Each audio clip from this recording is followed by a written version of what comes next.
Saat ini gue lagi berada tepat di depan rumah gubernurnya Gorontalo. Kalau untuk sekelas provinsi menurut gue rumahnya nggak terlalu megah gitu, nggak terlalu wah banget gitu. Dan kayaknya lebih santai gitu ya. Kayak tuh becak gue bisa parkir di depannya gitu. Kalau di Jakarta lu diselepet tapi sama Satpol PP ya, parkir sembarangan.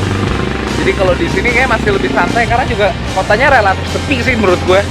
Kalau lo keluar jam 8 malam di sini itu kayak jam 2 pagi di Jakarta gitu loh. Nggak tahu deh, karena sepi banget gitu, kotanya sepi banget. Kalau lo yang lagi pingin santai, kayaknya cocok sih di sini main ke Gorontalo. Tadi gue coba ke pantai-pantai. Sayang gue nggak terlalu bisa banyak explore pantainya karena kesini juga karena kerjaan.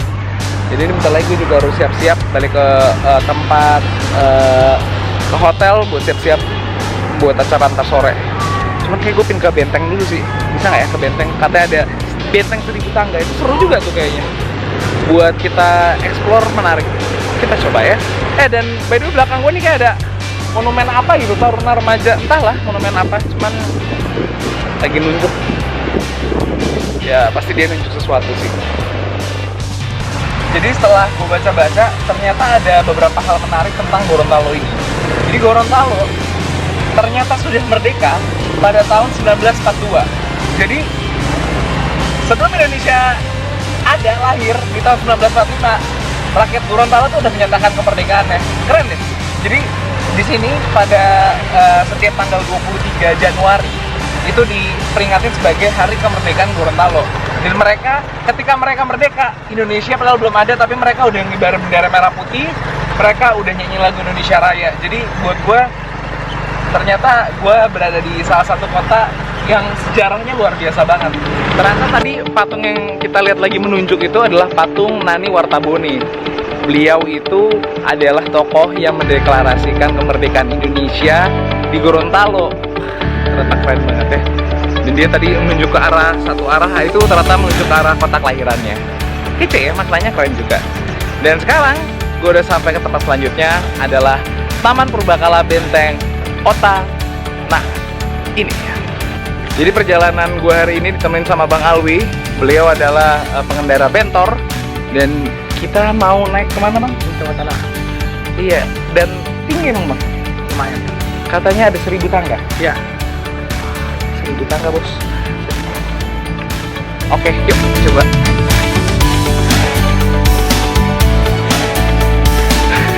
Baru segini udah capek kita. Tuh, masih ada lagi. Berapa kali nih posnya? Kita banyak mas. Banyak ini? Ya banyak. Oh, oke. Ya udah, naik lagi deh.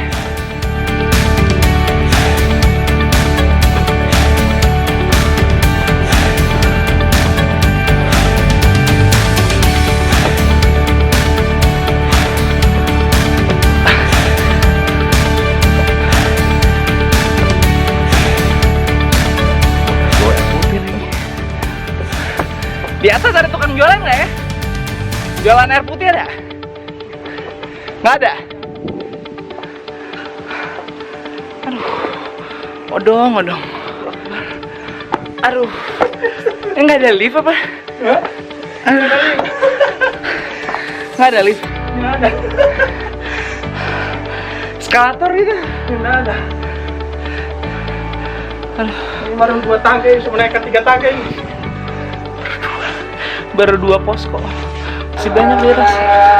Udah lewatin pos yang ketiga, kita lagi yang keempat. Katanya ada 10. Wow. Dan kita udah sampai. Ini dia bentengnya.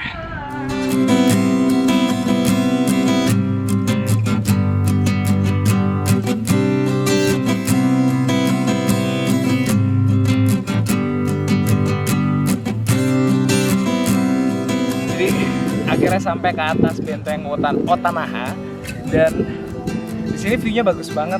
Bisa lihat di sana, keren banget pemandangannya. Di sini kita kelihatan Gorontalo yang sebenar-benarnya karena view-nya bagus banget. Jadi seneng banget bisa ada ke atas sini. Walaupun capek banget naiknya, Untung orang gosip katanya ada sekitar 5 posko, 10 posko, ternyata 5 posko tuh udah nyampe ke atas gitu. Posko kelima tuh udah nyampe ke atas. Tenang aja, nggak sejauh itu kok.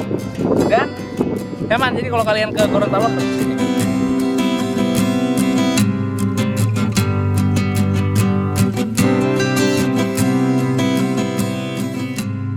Sayang banget di tempat wisata kayak gini sampahnya berserakan di mana-mana gitu.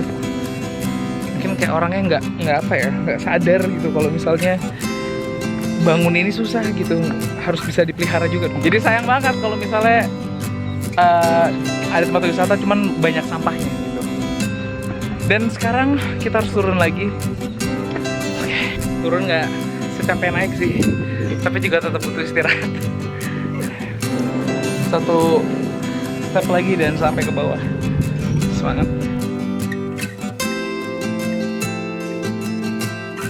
Alhamdulillah sekarang gue lagi ada di Lukna buat persiapan. Ini jam 7 kurang 20. Sebentar lagi kita mau opening, rencananya jam 7 malam. Dan udah ada teman-teman di sana nungguin rame. Alhamdulillah, kayak mereka cukup excited untuk kesini. Rencananya hari ini juga akan ada model-model teman-teman dari Gorontalo yang akan ngasih lihat baju-bajunya ZM. Ini mereka udah pakai baju ZM. Hai, ini looknya.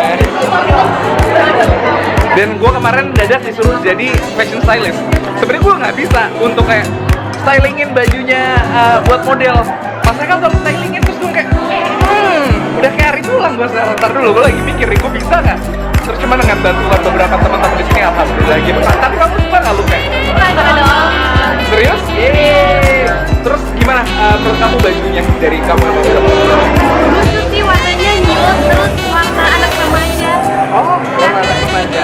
Terus kamu? Saya pikir banget. Hijab. Keren, oke deh. Pastelnya lucu. Pastelnya lucu ya? Oke.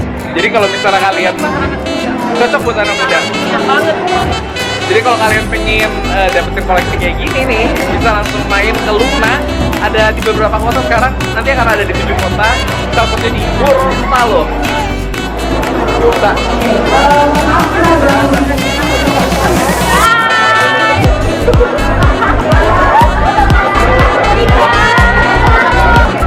Gue sih seneng kalau misalnya datang ke mereka pada hadir.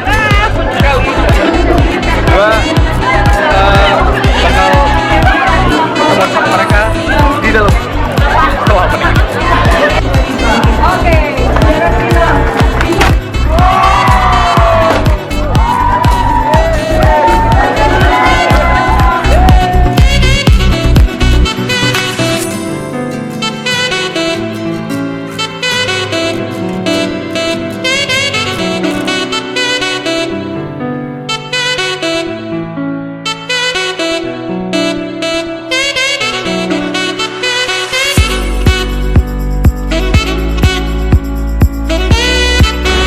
Jadi hari terakhir di Gorontalo, kalau dari kemarin nyari-nyari tempat spot-spot wisata, sekarang seperti biasa orang Indonesia harus ada oleh-oleh, jadi kita harus membelikan oleh-oleh.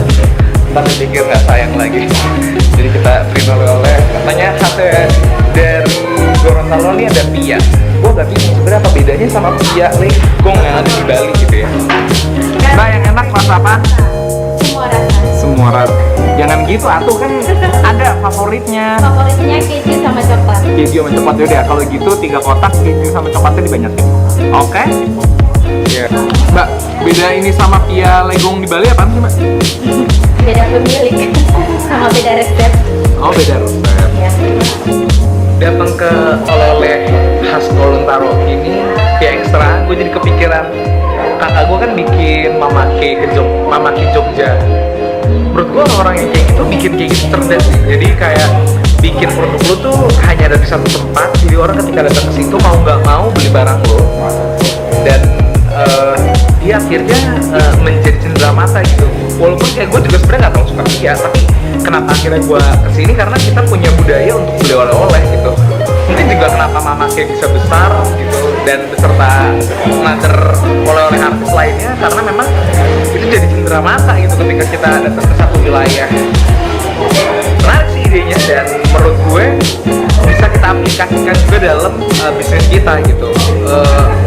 Mungkin nggak cuma oleh-oleh, tapi dalam aspek-aspek lain. Misalnya ketika lo bikin baju ada nuansa lokalnya, terus ketika lo bikin apa-apa yang lokal itu kayaknya sekarang jadi lebih diincer gitu. Dan jangan terlalu gampang untuk ditemuin, bikin produk lo limit, jadi kesannya tuh eksklusif gitu. Sedikit pembelajaran dari Haikal Kamil.